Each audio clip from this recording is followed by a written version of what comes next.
asking questions and I love learning new things. Hello, I'm Tom Martin. I'm a lifelong journalist. I've produced stories for ABC News, CBS News, and CNN. And I love these conversations that we have right here on this podcast titled A San Francisco Conservative, the podcast.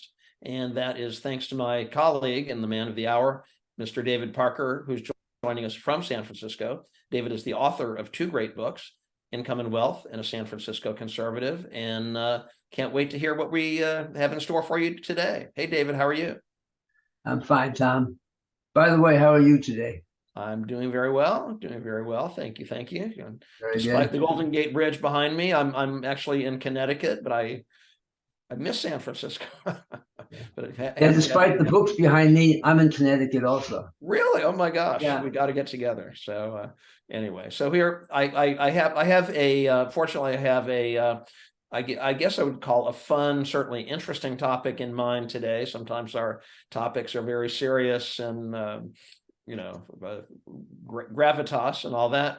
But I know that you spend a lot of time in France. The French culture is very important to you, a big part of your life, and that you enjoy visiting Paris, perhaps a couple times every year for some time now.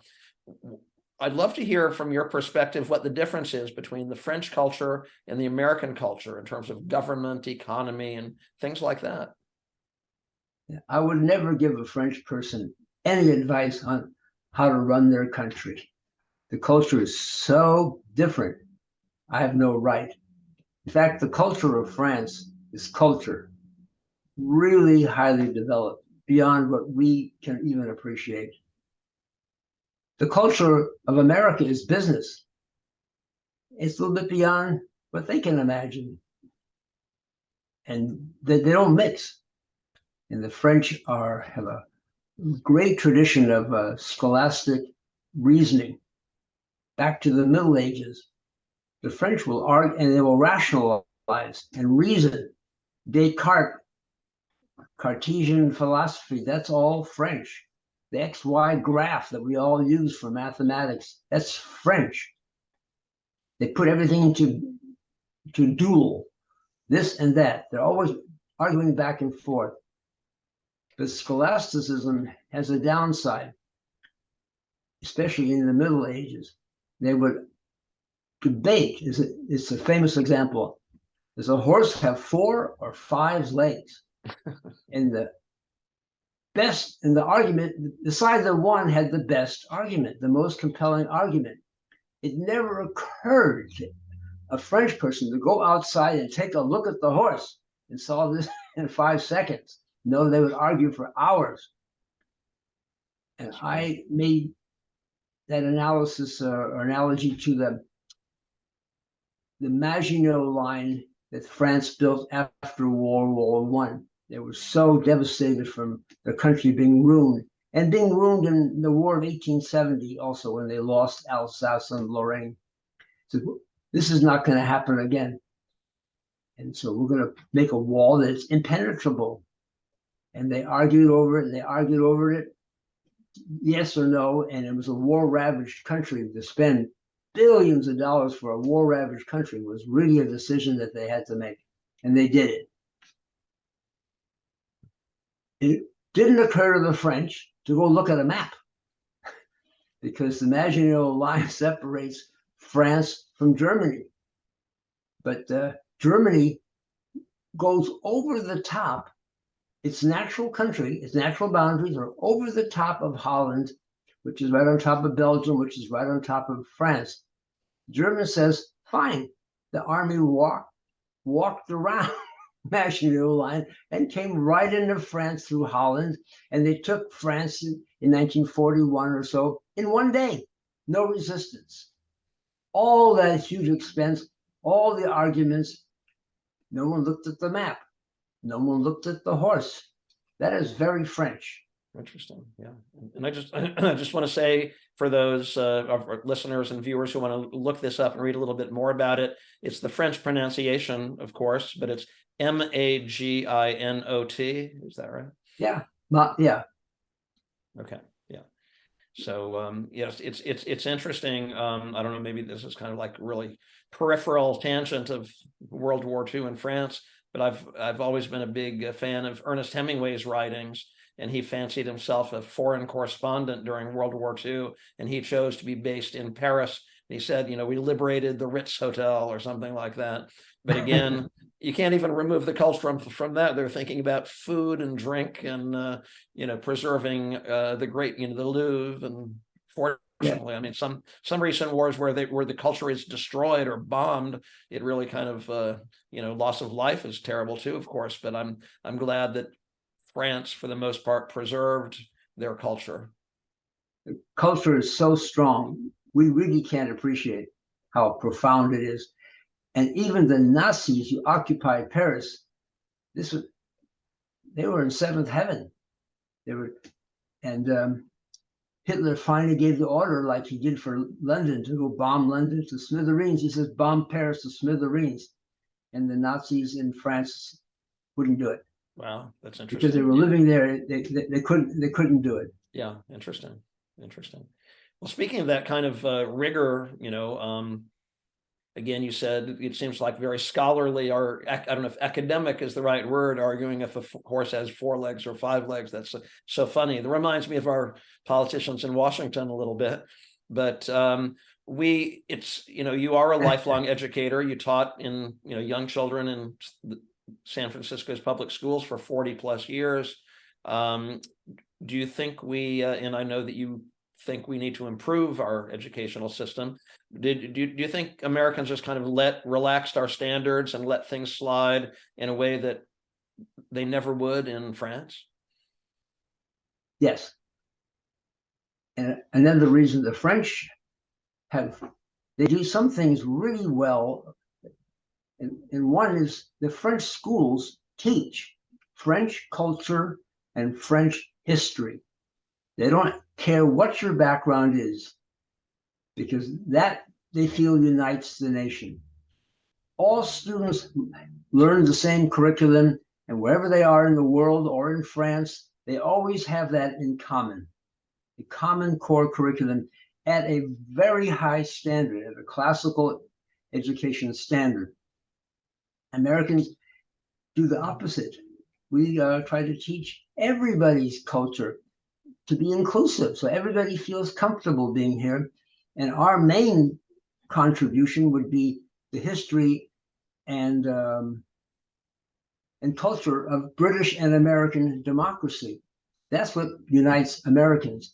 And that's not at the forefront of this anymore. The Founding Fathers and the Federalist Papers and all the rights we have and the perfection of the Constitution, that's not that's only a part of the curriculum.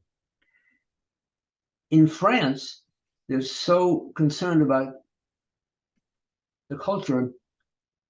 A French employer, a French school, no one is allowed to ask a student or his parents what their race is, what their ethnic background is, what their religion is, what their sexual preference is.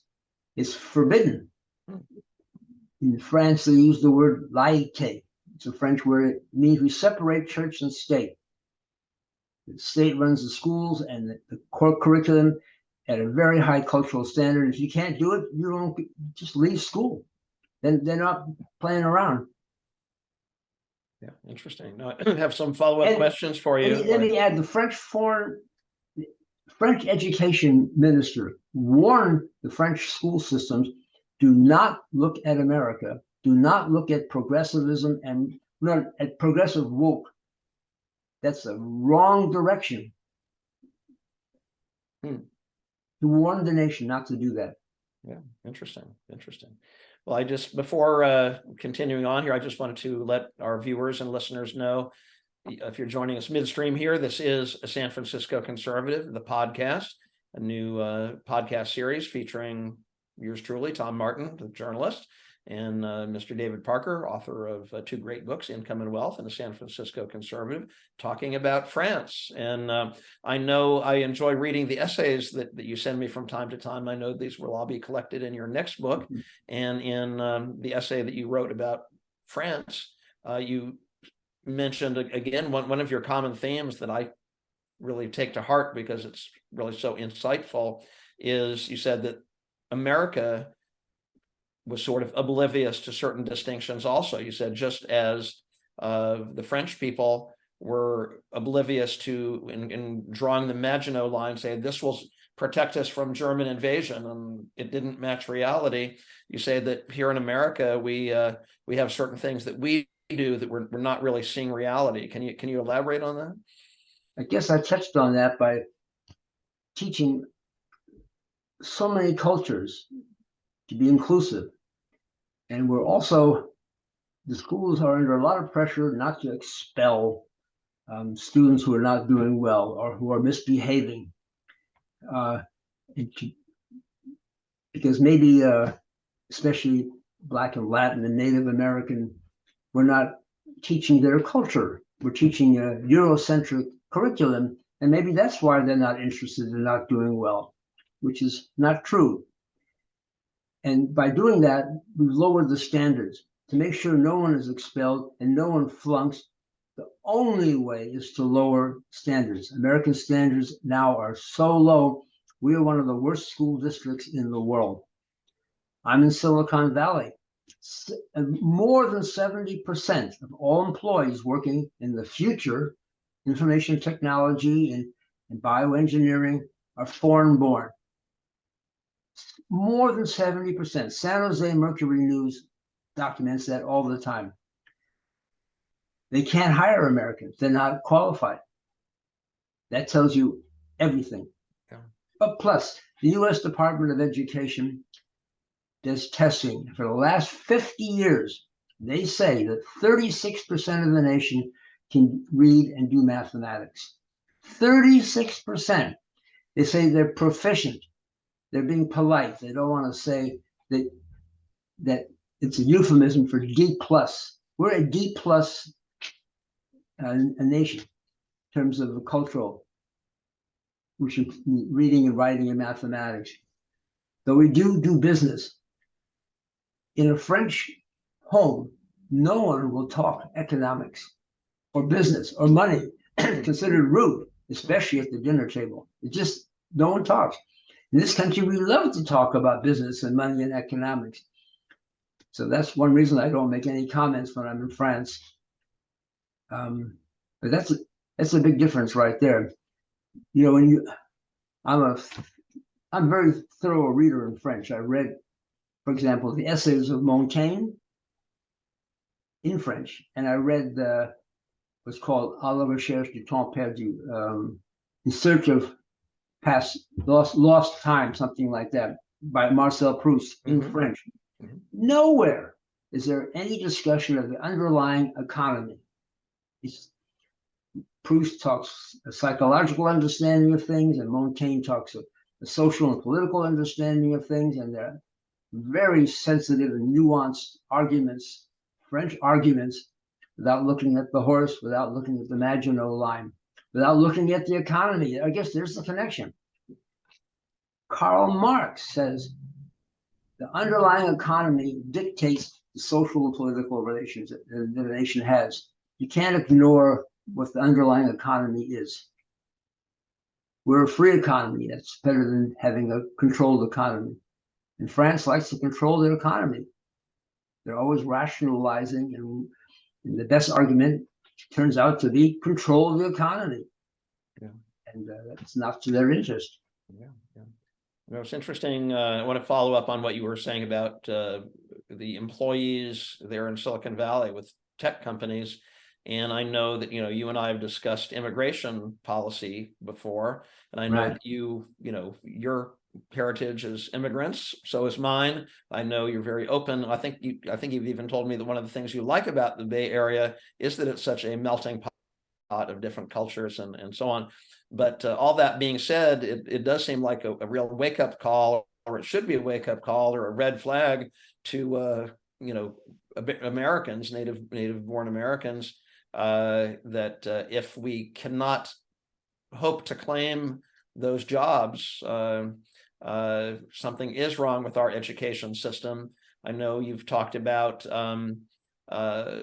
certain laws of economics that we should be working to our notice what our strengths are. Theoretically, we have a great advantage if we focused on tech, but still, again, I think, I'm kind of a politics junkie, as we've said before. And so I notice, Joe Biden fighting with Senator Joe Manchin from West Virginia, and Senator Manchin saying, we must preserve these coal mining jobs. Shouldn't we really be training our young people so that they can claim some of those jobs in Silicon Valley? Right. We have what's called a comparative advantage in high technology, but the reality is, my statistics I read is maybe 6% of the nation is working in high technology. And of that 6%, 70% is foreign born.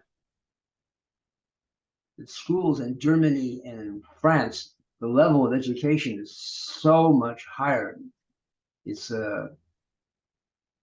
or students coming from East Asia, from Japan or China or Hong Kong, Taiwan, they're coming here, they take all those jobs, and they take our university spots too, because you have to pass an SAT, and their scores are, they don't even speak English, and their scores are so much higher than native-born Americans.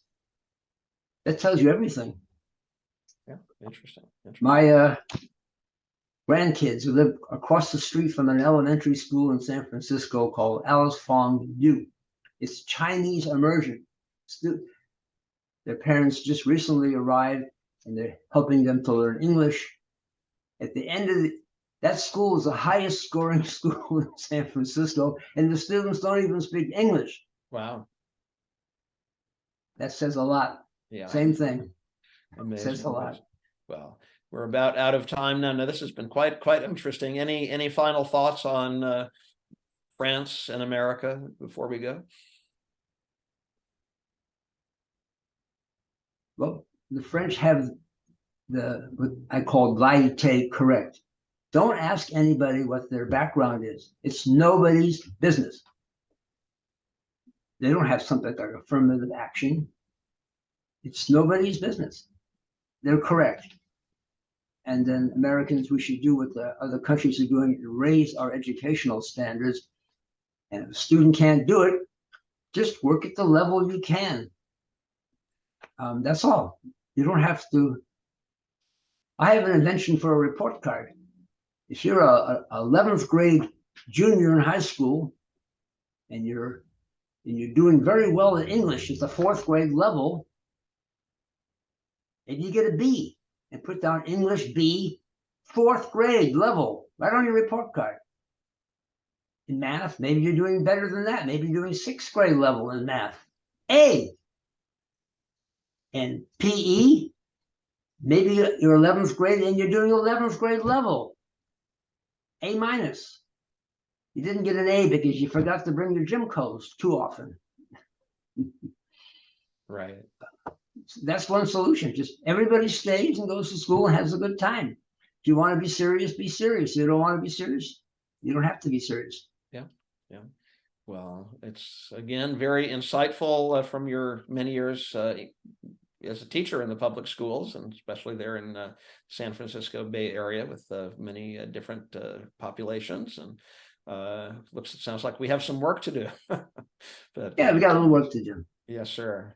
Well, thank you. I enjoyed the conversation. I just want to remind our viewers and listeners, again, be sure to pick up copies of David's books, Income and Wealth and a San Francisco Conservative by David Parker. You can also find them on Amazon.com.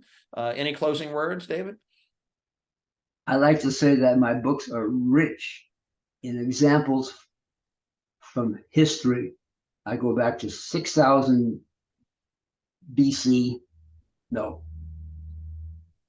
6,000 years ago, 500 or 600, 700 years BC, to Babylon, to Greece, to Rome. There's so much to learn. They talk like us, same subject matter on a much higher level. It's very reassuring that there's nothing new in the world. I like that notion. My books are rich in historical example. Yeah, no, I love that quality about your books. So thanks very much. It was great seeing you. All right.